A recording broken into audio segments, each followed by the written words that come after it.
Hi hello welcome back to our channel. நம்ம சேனலுக்கு இப்போ தான் முத வரீங்க அப்படின்னா மறக்காமல் சப்ஸ்கிரைப் பண்ணி வச்சுக்கோங்க. அப்போ தான் நாங்கள் போகிற வீடியோ ஒன்று உங்களுக்கு நோட்டிஃபிகேஷனாக வரும். இந்த வீடியோ உங்களுக்கு யூஸ்ஃபுல்லாக இருக்குது அப்படின்னா மறக்காமல் லைக் பண்ணுங்கள். நீங்கள் போகிற ஒவ்வொரு லைக்கும் தான் எங்களுக்கு நெக்ஸ்ட் வீடியோ அப்லோட் பண்ணுறதுக்கு ரொம்ப மோட்டிவேஷனாக இருக்கும். இன்றைக்கி நம்ம பார்க்க போகிறது 7ஆம் வகுப்பு சமூக அறிவியல் 2ஆம் பருவத்தில் சுற்றுலா, மாநில அரசு, ஊடகமும் ஜனநாயகமும் அப்படின்ற இந்த 3 டாபிக் தான் பார்க்க போகிறோம். வாங்க வீடியோக்குள்ளே போகலாம். சுற்றுலா பயணி என்ற சொல் டூரியன் என்ற பழமையான டாஸ் சொல்லில் இருந்து தோன்றியது. ஆங்கிலம். சுற்றுலாவின் முக்கிய கூறுகளை இணைக்கும் கோட்பாடு ஆங்கிலத்தில் டாஸ் என அழைக்கப்படுகிறது. A3. இயற்கை ஈர்ப்பு தலங்கள் அல்லாதது எது? பண்பாட்டு தலங்கள். காஸ்ட்ரோனமி என்பது எந்த சுற்றுலாவின் அம்சத்தை குறிக்கின்றது? கலாச்சார சுற்றுலா. இந்தியாவில் உள்ள புகழ்பெற்ற சமய சுற்றுலா தலங்களை பொறுத்துக. சாரநாத் உத்தரப்பிரதேசம், அமிர்தசரஸ் பஞ்சாப், வைஷ்ணவி தேவி கோவில் ஜம்மு காஷ்மீர், ஜெயின் பிரான்சிஸ் சேவியர் தேவாலயம் கோவா. இந்தியாவில் உள்ள அழகிய மலை வாழிடங்களை பொறுத்துக. நைனிடால் உத்தரகாண்ட், டார்ஜிலிங் மேற்கு வங்காளம், ஸ்ரீநகர் ஜம்மு காஷ்மீர், சில்லாங் மேகாலயா. இந்தியாவில் சிம்லா சுற்றுலா தலம் எந்த மாநிலத்தில் அமைந்துள்ளது? இமாச்சல பிரதேசம். காங்டாக் மலை வாழிடம் இந்தியாவில் எந்த மாநிலத்தில் அமைந்துள்ளது? சிக்கிம். அடுத்து பொறுத்துக. ITC நிறுவனங்களுக்கான உள்ளடக்கிய குழு சுற்றுலா. IATA பண்பாட்டு வான்வழி போக்குவரத்து சங்கம். IATO இந்திய பயண அமைப்பாளர்கள் சங்கம். TAAI இந்திய பயண முகவர்கள் சங்கம். கீழ்கண்டவற்றுள் தமிழ்நாடு சுற்றுலா பயணம் மற்றும் விருந்தோம்பல் சங்கம் எது? Tamil Nadu tour travel and hospitality association. Joke நீர்வீழ்ச்சி இந்தியாவில் எந்த மாநிலத்தில் அமைந்துள்ளது? கர்நாடகா. பொருத்தமற்ற இணையை காண்க. கான்ஹா தேசிய பூங்கா உத்தரப்பிரதேசம். பொறுத்துக. கிர் தேசிய பூங்கா குஜராத். பத்ரா வன சரணாலயம் கர்நாடகா. பெரியார் தேசிய பூங்கா கேரளா. கார்பெட் தேசிய பூங்கா உத்தரகாண்ட். அடுத்து பொறுத்துக. கூந்தன்குளம் பறவை சரணாலயம் தமிழ்நாடு. குமரகம் பறவை சரணாலயம் கேரளா. பரத்பூர் பறவை சரணாலயம் ராஜஸ்தான். மயானி பறவை சரணாலயம் மகாராஷ்டிரா. உப்பளப்பாடு பறவை சரணாலயம் எந்த மாநிலத்தில் அமைந்துள்ளது? ஆந்திர பிரதேசம். நீல ரத்தின நிறத்தில் காணப்படும் கடல் நீர் அமைந்துள்ள கடற்கரை எது? தனுஷ்கோடி. நல் சரோவர் பறவை சரணாலயம் எந்த மாநிலத்தில் அமைந்துள்ளது? குஜராத். இந்திய கடற்கரையின் நீளம் என்ன? 7517 கிலோமீட்டர். நவாப்கஞ்ச் பறவை சரணாலயம் அமைந்துள்ள மாநிலம் உத்தரப்பிரதேசம். 2 மணல் திட்டுக்கள் இடையே தொட்டில் போன்ற அமைப்பில் அமைந்துள்ள கடற்கரை எது? மராரி கடற்கரை. எந்த கடற்கரையின் தென்பகுதியில் பெரிய குன்றானது குறிப்பிடத்தக்க அம்சமாகும்? அகுதா கடற்கரை. 2 அரைவட்ட குகைகள் இணைந்து ஓம் என்ற எழுத்தின் தலைகீழ் வடிவத்தில் அமையப்பெற்ற கடற்கரை எங்கு உள்ளது? கர்நாடகா. பவளப்பாறைகள் நிறைந்த கடல் சாகச விளையாட்டுகளுக்கு ஏற்ற கடற்கரை எது? தர்கார்லி கடற்கரை. சூரியன் மறையும் காட்சியை காண ஏதுவான கடல் ஓங்கல் பாறை அமைந்துள்ள கடற்கரை எது? வர்க்கலை கடற்கரை. பொருந்தாத இணையை காண்க. மராரி கடற்கரை ஆந்திர பிரதேசம். இந்தியாவில் சுற்றுலாவின் வருமானத்தில் மிகப்பெரிய பங்கை பெற்று தந்துள்ள மாநிலம் எது? தமிழ்நாடு. தமிழ்நாட்டில் சுமார் எத்தனை பழங்கால கோவில்கள் உள்ளன? 33,000. 14 கொண்டை ஊசி வளைவுகளை உடைய மலை வாழிடம் எது? ஏலகிரி. பொருந்தாத இணையை காண்க. தெற்கின் கைலாஸ் கொல்லிமலை. பொறுத்துக. ஏரிக்காடுகள் ஏற்காடு. ஆனைமலை உயிர் விளிம்பு.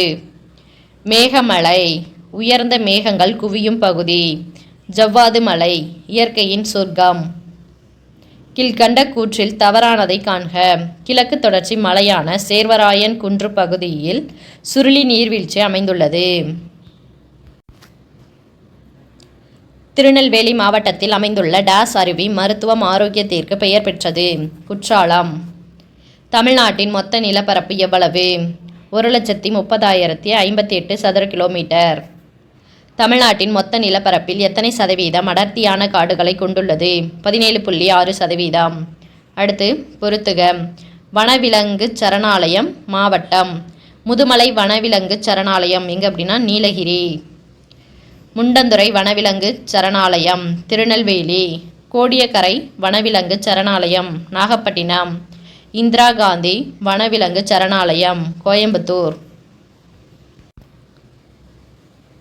பொறுத்துக. வேட்டங்குடி பறவைகள் சரணாலயம் சிவகங்கை.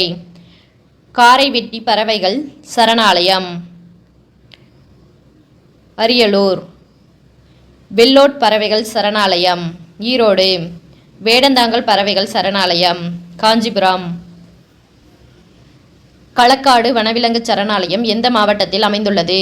திருநெல்வேலி. தமிழ்நாட்டில் உள்ள தேசிய பூங்காக்களில் பொருந்தாத இணையை காண்க. இந்திரா காந்தி தேசிய பூங்கா திருநெல்வேலி. இப்போ தான் பார்த்தோம் இந்திரா காந்தி தேசிய பூங்கா எங்கே இருக்கு அப்படின்னா கோயம்புத்தூரில். இதில் திருநெல்வேலி அப்படின்னு சொல்லி கொடுத்துருக்காங்க. தமிழ்நாட்டில் முதுமலை தேசிய பூங்கா எங்கு அமைந்துள்ளது? நீலகிரி. கீழ்காண்பனவற்றுள் பல வண்ண மணல்களை கொண்ட கடற்கரை எது? கன்னியாகுமரி கடற்கரை. கீழ்கண்ட கூற்றில் தவறானதை காண்க. இரண்டாவது மிக அழகிய நீண்ட கடற்கரை சில்வர் கடற்கரை ஆகும். இது தவறு. அமைதியான மற்றும் ஆழமற்ற கடற்கரை எது? காஞ்சிபுரம் முட்டுக்காடு கடற்கரை. தமிழ்நாட்டில் நீர் விளையாட்டு பொழுதுபோக்கிற்கான கடற்கரை எது? சில்வர் கடற்கரை கடலூர். மாநில சட்டமன்றத்தில் வழக்கமாக எத்தனை அவைகள் இடம்பெற்றிருக்கும்? 2. கீழ்கண்ட கூற்றை ஆராய்க. கூற்று 1. சட்டமன்ற மேலவை என்பது சட்டமன்ற சபை. சட்ட மேலவை உறுப்பினர்கள் மக்களால் நேரடியாக தேர்ந்தெடுக்கப்படுவதில்லை. இது சரி. அடுத்து கூற்று 2. கீழவை என்பது சட்டமன்ற சபை. சட்டமன்ற உறுப்பினர்கள் மக்களால் நேரடியாக தேர்ந்தெடுக்கப்படுகின்றன. இதுவும் சரி. அப்பதுக்கான ஆன்சர் கூற்று 1, 2 சரி. கீழவை மட்டுமே உள்ள மாநிலம் எது? தமிழ்நாடு. மாநில சட்டமன்றத்தின் ஒருங்கிணைந்த பகுதியாக செயல்படுபவர் யார்? ஆளுநர். மாநில நிர்வாகத்துறையின் தலைவராகவும் மகத்தான அதிகாரங்களை உடையவராகவும் திகழ்பவர் யார்? ஆளுநர்.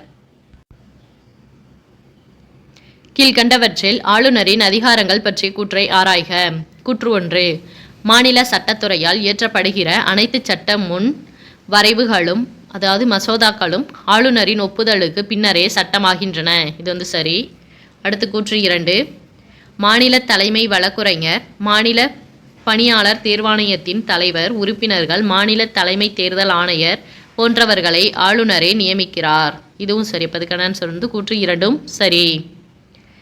மாநில நிர்வாகத்துறையின் உண்மையான தலைவராக செயல்படுபவர் யார்? முதலமைச்சர்.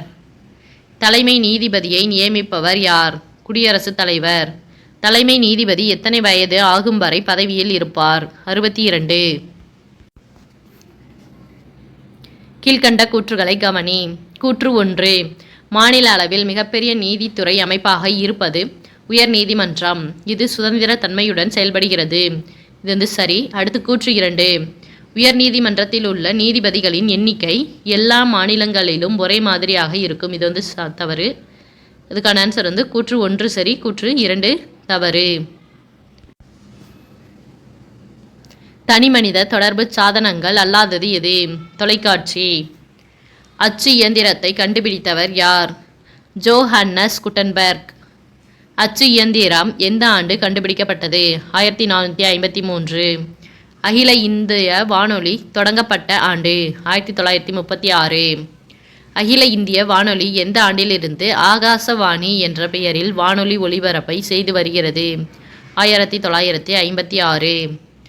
ஊடகம் பற்றிய கூற்றில் தவறானதை காண்க. இது ஜனநாயகத்தின் கருத்துக்களை பலப்படுத்துகிறது. கீழ்கண்ட கூற்றை ஆராய்க. கூற்று 1. மக்களாட்சி 2 கிரேக்க சொற்களால் ஆனது. இது வந்து சரி. கூற்று 2, கிரேக்க சொற்களான